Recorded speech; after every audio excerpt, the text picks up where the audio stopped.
Вот в чистейшей воде Ионического моря нашли нефть. Представляете? Смотрите.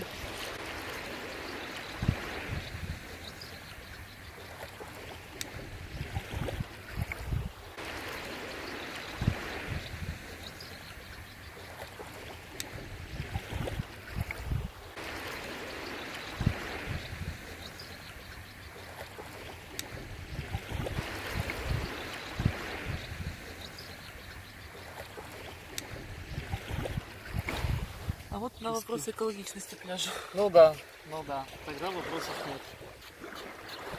А можешь еще ее пальцами Да. так? Как она себя видит? Ага, Видно, да? да. Вот такая херь.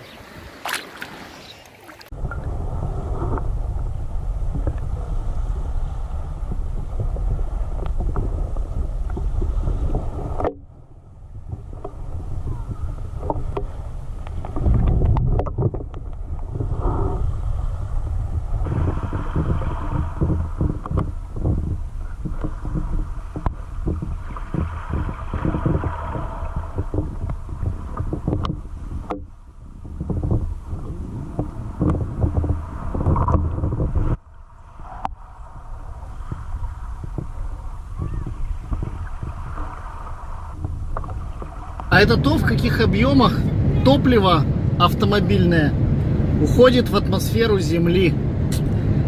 Впечатляет вообще. И это только то, что находится здесь, рядом с Афинами. Я уже не говорю обо всем остальном.